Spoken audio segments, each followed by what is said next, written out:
Chapter 4 Deer for Dessert Limits and Capacity. I started cleaning my dish in one of the two pots of hot water set up for washing and rinsing as the rest of the crew finished their fare. I'll take that, I said to Becky as she waited for me to finish. You can rinse. It's a deal, she replied. Can I help? Susan asked. Sure, you can make dessert. Oh, and what would you like? She asked with a mischievous smile. Chocolate mousse would be nice. Chocolate anything would do, Becky proclaimed. Joe walked up with his empty plate. I'll pass, he said with a groan intended for Earl's hearing. I'm full of whatever that was. I'd be more offended if Joe hadn't had 3 helpings, Earl parried. 2.5, Joe corrected. I quit when I got to the newt. From his bench seat alongside the cabin's massive, age-polished oak table, Earl shifted the conversation from post-meal banter back to our pre-meal discussion. He said to me, before our sumptuous repast, you started to say something about limits. Right, I replied, continuing to wash the dishes. When we were talking about limits in the context of the public trust and about how wildlife managers are responsible for keeping stakeholders aware of them, it struck me that there are other limits as well. You can also look at it from the standpoint of capacity, Susan added, as she gathered up dishes Becky had rinsed. Our biological training talked about limiting factors in carrying capacity. Those concepts could be applied within the social context as well. Yikes, it's hard enough understanding what the biological limits and capabilities are, Joe said, glancing at Earl and Pat, who were sitting at the table with him. Can you imagine adding the social ones as well? Isn't that what's being done in the bear process you outlined? Susan asked. It hadn't struck me that way because when we estimate populations and habitat, we're doing field research, collecting data to estimate different variables and possibly building models, Joe replied. The techniques are different, but wouldn't the principles be the same on the social side of the equation? I asked. That's what the situation I'm dealing with on the deer brings to mind. Earl said, in my district, we've seen a tremendous increase in whitetails since I began with the agency. We've also seen an increase in suburban encroachment on habitat similar to Joe's situation. I suspect. Until recently, we never heard about there being too many deer, except from a few farmers and forest managers. Usually the issue is not enough deer. I'll take your plate if you're done with it, Earl. Now, don't they call deer rats with hooves and mountain maggots back where you're from? I asked. Yep, Earl grinned, handing me his plate. That's how some farmers and more homeowners feel about 'em, especially around our urban areas where there isn't much hunting pressure. In my district, which has changed a lot in the last 20 years, we're seeing greater concerns about deer vehicle collisions, damage to ornamental plantings, and diseases, along with traditional concern about crop damage. But we still have people who think there aren't enough deer, and now they want better quality deer too, or at least more trophy bucks. I should have Joe come out and talk to some of our hunters about bears. I have some areas where hunters worry that bear predation on fawns is holding the deer population down. This has greatly complicated our annual season setting process. We're getting criticized for too many antlerless permits from some and not enough from others. Still, others want antler restrictions on bucks. It sounds like the limits of people's tolerance, both high and low, are pretty variable, Becky suggested.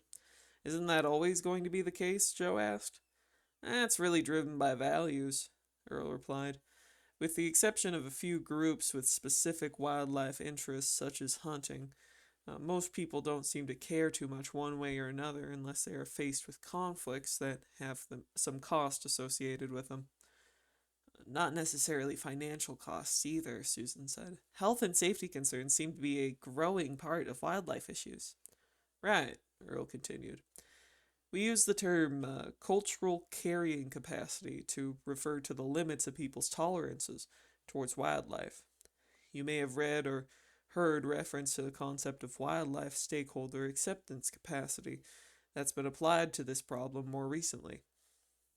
Acceptance of what? Susan said. Acceptance of impacts on wildlife, Becky added. Isn't that what it's all about? How do you quantify or measure something like stakeholder acceptance capacity? I asked Earl. Well, when we started out, he answered, we didn't have any real measures for what we called cultural carrying capacity. It was more an index based on complaints, reported vehicle collisions, that sort of thing. We loosely monitored trends, but never systematically attached a value or tried to estimate them accurately. While yearling antler beam diameter was indexing biological carrying capacity, these other measures were indexing people's tolerance. We'd increase antlerless permits if those indices were rising. I'm not familiar enough with current literature about wildlife stakeholder acceptance capacity to explain it academically, but its application in my district is based mainly on measuring preferences through mail surveys. I know there are other ways to measure this, but we rely on surveys of stakeholders. Earl, it sounds like measuring various indicators of stakeholder acceptance capacity for the deer impacts rather than measuring biological carrying capacity would be more relevant for management in your situation, Susan offered. The group fell silent for a moment, mulling Susan's observation. What if people indicated no tolerance for various impacts from deer? Then what would you do? Becky asked. Isn't that where we would define the absolute lower limit that the agency would consider? Susan asked. And that limit would depend on geographic scale. How that question is answered depends on whether it's the result you're having on deer in and around a suburban park or on the viability of the species population across a large region of the state. Clarifying the scale of concern is a whole different discussion, I replied, drying my hands. There's hot water. Anyone want coffee or tea? I could use a cup of coffee, Earl said, standing up, cup in hand. Tea would be great, Becky said, reaching for a tea bag. I think, said Earl, we'll find there isn't a single correct number for stakeholder acceptance capacity or for tolerance of wildlife impacts because there are so many stakeholders and they change over time. Earl's age and old school demeanor at times belied a current and progressive professional outlook. My esteem for him continued to rise even though he used freeze-dried coffee crystals and lots of them instead of coffee singles. I don't know, Joe countered. I've found that trying to get a handle on people's tolerance of problems is difficult because you're often dealing with extremes. Well, Earl rejoined, it's not all that different than biological carrying capacity in terms of variability over time and space, although you don't have carrying capacity extremes in one place at the same time as you do with people's tolerance levels. He grimaced as he took a cautious sip of his brew. Nevertheless, he continued, a stakeholder group's acceptance capacity can, and usually does, change over time, just like biological carrying capacity for a game species. We've gotten into trouble historically by assuming biological carrying capacity was static, so the same concern would seem relevant for stakeholder capacity.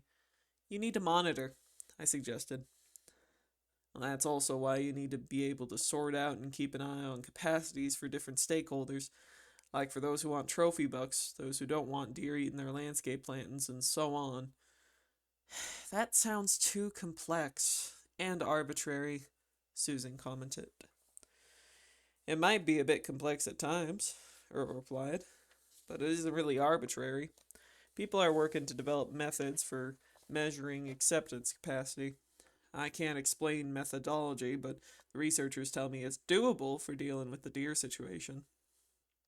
I think we need to be careful not to get hung up on the limitations or variations in ways to measure acceptance capacity, I added.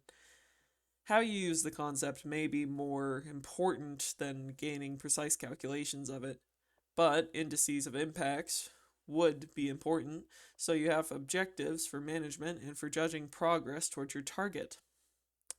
We're talking about capacity, but we haven't talked about capacity for what? said Becky, cradling her mug of tea in both hands. Are we talking about the tolerance of deer-related problems, upper and lower limits of conflicts with deer, raw deer numbers, or other factors? Earl answered, We're usually looking for upper limits of people's tolerance for conflicts or lower limits of desired benefits, and we're relating those to what we know about the deer population. But when Joe talked about effects and impacts, I said, he suggested the way to manage for tolerance of deer-related conflicts may not simply focus on deer population numbers. That's true, said Earl. It's absolutely necessary to understand the biological limits because you have to keep deer within those. But simply staying anywhere within those limits may not be sufficient to meet your deer management objectives in terms of impacts important to stakeholders. We may want to redefine our objectives in terms of deer impacts, not deer numbers per se, and focus management on those. Practically, we also would need to keep track of the relation of impacts of deer numbers, or to deer numbers. You know, the idea of using public surveys to direct wildlife management has always given me heartburn, Susan said. It seems to me that we abrogate our responsibility in order to give people what they want without consideration of the resource.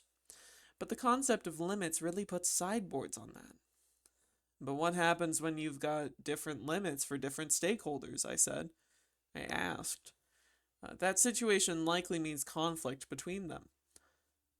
The process we designed evaluates the costs and benefits acceptable to stakeholders with their participation in the evaluation, Earl explained. They need to be aware of the trade-offs that are inherent to management and be willing to accept some. Stakeholders have to participate in the difficult choices, not just to be in the process to get what they want. In other words, they need to take some responsibility for these decisions. They need to own them. The concept of trade-offs in decision-making is a significant topic in some of the management science literature, Pat offered. People seldom appreciate the trade-offs that come with their preferences, said Susan. For example, allowing for a larger deer population means trade-offs in agricultural damage, vehicle collisions, and fewer trilliums in the woods. I thought about the burden that responsibility for decisions can place on us. What about our mandate to maintain wildlife resources for the benefit of future generations? I asked. Well, that's implicit in the role of a wildlife manager, Earl said. We have to get that principle on the table so it can be weighed against interests of the current generation. That sounds like a recipe for wildlife managers to impose their values presupposed or disguised as those of the future generation, Becky cautioned. Good point, and it is relevant for how the public trust doctrine is used as a mandate imposing limits as well. I said, agencies and wildlife professionals need to be clearer on what that mandate is. We can't abandon it, but we need to be careful that we don't abuse it because society will reject a mandate that is imposed in a way that seems unreasonable. If Earl refuses to address the deer situation, for example, citing the interest of future generations, he may be the last generation of wildlife managers in his district. And if I do address it, I may still be the last wildlife manager in my district, Earl observed. How come? 'Cause the hunters, or at least some of the more activist ones, will have me tarred and feathered for decimating the deer herd. But we've just been talking about limits, and your harvest management must be designed to prevent overharvest, Pat said, leaning forward on the bench. Well, sure it is, but the perceptions of hunters don't always jibe with our numbers, Earl answered. What's your season-setting process like? Do you get involved at the regional level? Susan asked. We have a statewide deer season, but managed by deer management zones, or DMZs, we call them, Earl explained. My region has 6 zones. Our deer staff in the central office calculate the biological data on yearling antler beam diameter, buck harvest index, roadkill index, and the like. But in the regions, we provide assessments based on damage complaints, habitat surveys, and our empirical observations. When it comes to determining antlerless take for the DMZs in our region, we work directly with the deer project staff. Is there a public input element to that process? Joe asked. Nope. Not unless we change the season length, and then we're into public hearings. Justin, the antlerless kill does not require any regulation change, so we just issue permits accordingly and provide the numbers by DMZ in a news release. Do you ever take the heat for that? Joe asked. Earl laughed heartily. We get skewered, he said when he recovered. We've increased our antlerless kill substantially in all the zones in my region in response to deer abundance, crop damage, and complaints from homeowners. A number of hunters have organized in opposition to increased similar antlerless limits, and a few outdoor writers have jumped on the bandwagon as well. Don't the farmers defend you? Pat asked. Not really, Earl said, staring into his coffee mug, the humor gone from his eyes and voice. He bent over backwards for him, issuing kill permits out of season and the like. Even so, I had one orchardist complain that a buck he killed in February in his orchard would have had a nice rack if he'd been able to kill it in November. His tone suggested that it was my fault. The deer was in his orchard after it shed its antlers. I would think the hunters would be happy that they are allowed to take more deer, Becky surmised. Well, many are convinced that we've caused the population to be reduced too much and that our management isn't conducive to producing quality deer, Earl explained. What are quality deer? Becky asked. Mature older bucks with nice antler development, along with large-bodied deer in general, I replied. And the way to achieve that is to keep the deer population well below carrying capacity and to get doe numbers in proportion to buck numbers, which is what we're trying to do, Earl added. So what's the problem? Pat countered. Well, we aren't imposing things such as antler size restrictions that would allow the younger bucks to escape harvest and possibly live to produce a trophy rack, Earl said. Would there be a problem doing that? Pat asked. That restriction irritates a majority of hunters who really don't care what they shoot as long as it's a legal deer, Earl replied. So it's just a special interest that's advocating for quality deer? Becky asked. That's the prevailing thought, Earl replied, but we really haven't surveyed the hunting community to find out. Have you considered trying to implement quality deer management in certain zones? Susan asked. Actually, we've been discussing the possibility. We thought we might try this on one rule DMZ.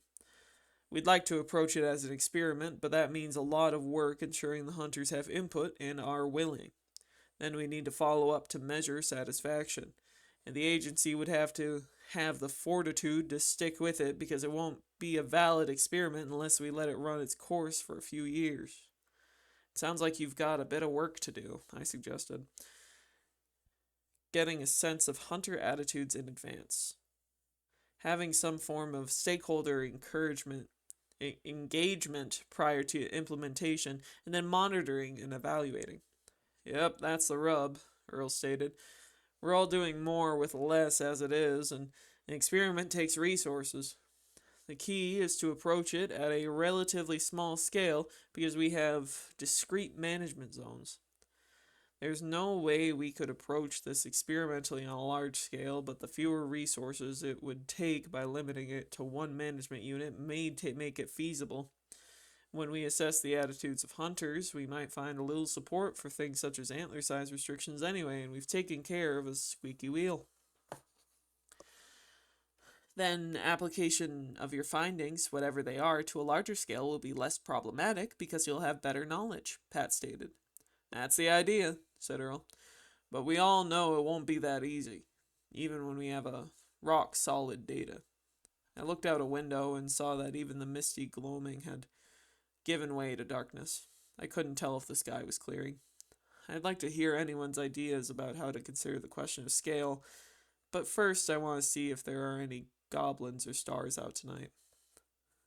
Susan offered to join me, so we grabbed our coats and headed out into the brisk night air.